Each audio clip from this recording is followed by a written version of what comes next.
இன்றைக்கி வந்து நம்ம சேனலில் முருங்கைக்கீரை சூப் எப்படி செய்யுதுன்னு பார்க்க போகிறோம். இந்த கொரோனா டைமில் முருங்கைக்கீரைலாம் எடுத்துக்கலாம், ரொம்ப நோய் எதிர்ப்பு சக்தி இதில் ஜாஸ்தி. அதனால் இது சாப்பிட்டோம்னா குழந்தைங்களும் கொடுத்தோம்னா இது ரொம்ப நல்லது, உடம்புக்கு நம்மளுக்கு நோய் எதிர்ப்பு சக்தியை அதிகரிக்கும். இப்போ இதை எப்படி செய்யுதுன்னு பார்க்கலாம். இப்போ இதுக்கு வந்துட்டு நான் இன்றைக்கி ஒரு சின்ன வெங்காயம் ஒரு 15 வெங்காயம் எடுத்திருக்கேன். இது வந்து நல்லா தட்டிட்டு எடுத்து வச்சுருக்கேன். நீங்கள் சின்ன வெங்காயம் இல்லாட்டி நீங்கள் பெரிய வெங்காயம் கூட எடுத்துக்கலாம். அந்த வெங்காயத்தை வந்துட்டு சின்ன வெங்காயமாக இவ்வளோ சைஸ் போட்டால் போதும். அதே மாதிரி தக்காளி ஒரு பெரிய தக்காளியில் 1/4 எடுத்திருக்கேன், சின்னதாக நறுக்கி வச்சுருக்கேன். அதே மாதிரி பூண்டு வந்துட்டு கொஞ்சம் நிறைய உங்களுக்கு தேவையான அளவு பூண்டு போட்டுக்கலாம், கொஞ்சம் நிறையவே போட்டுக்கலாம். நான் இன்றைக்கி வந்துட்டு ஒரு 20-25 பல் பூண்டு எடுத்திருக்கேன். அதை வந்துட்டு தலையும் வாழை நறுக்கிட்டு நல்லா தட்டி வச்சுருக்கேன் அதையும். அப்புறம் ஒரு கைப்பிடி அளவு முருங்கைக்கீரை. அப்புறம் இது வந்துட்டு சத்து மாவு, இது வந்து கஞ்சி காய்ச்சல் குழந்தைங்களுக்கு கொடுக்குற சத்து மாவு. இது இல்லாட்டி நீங்கள் கார்ன்ஃப்ளவர் கூட யூஸ் பண்ணிக்கலாம். நான் இன்றைக்கி இது யூஸ் பண்ணுறேன். இதோட ஏற்கனவே நம்ம சேனலில் இந்த சத்து மாவு கஞ்சி வந்துட்டு எப்படி அரைக்கிறது அப்படின்னு சொல்லிட்டு நம்ம சேனலில் போட்டிருக்கோம். வேணும்னா சேனலில் போய் செக் பண்ணிக்கோங்க. இது எப்படி செய்யுதுன்னு பார்க்கலாம். இப்போ வந்துட்டு இந்த மாதிரி ஒரு பாத்திரத்தில் நான் இன்றைக்கி ஒரு 750 ml தண்ணி வந்து எடுத்திருக்கேன்.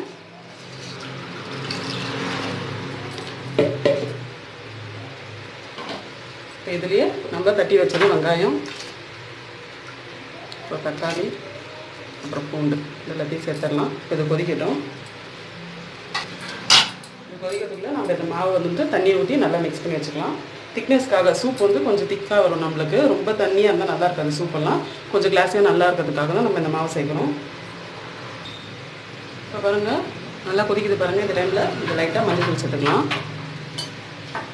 அப்புறம் தேவையான அளவு உப்பு கொஞ்சமாக சேர்த்துக்கோங்க. பத்தாடி கூட நீங்கள் அப்புறம் சேர்த்துக்கலாம். சேர்த்து நல்லா கிளறி விட்டுருங்க.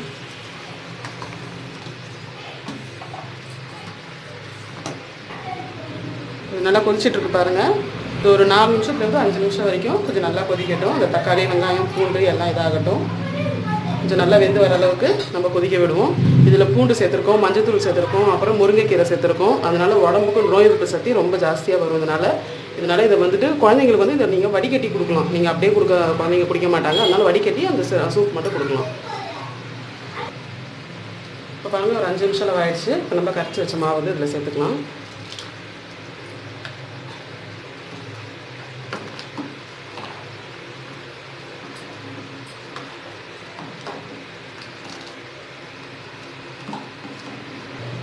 பாருங்கள் மாவு கரைச்சி விட்டுட்டு ஒரு நிமிஷம் போல கொதிச்சா போதும். நம்ம முருங்கை இலையை சேர்த்துக்கலாம்.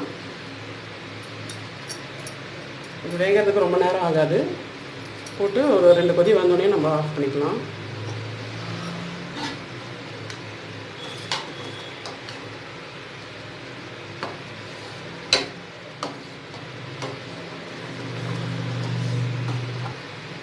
இப்போ பாருங்கள் கீரை போட்டு ஒரு நிமிஷம் அளவு கொதிச்சுது.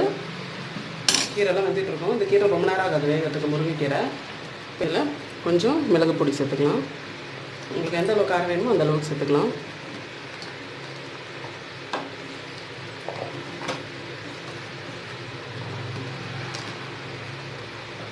நம்ம வீட்லேயே அரைச்சா மிளகுத்தூள் சேர்த்திங்கன்னா இன்னும் நல்லா நம்மளுக்கு காரம் நல்லாயிருக்கும், அந்த வாசனையும் நல்லாயிருக்கும்.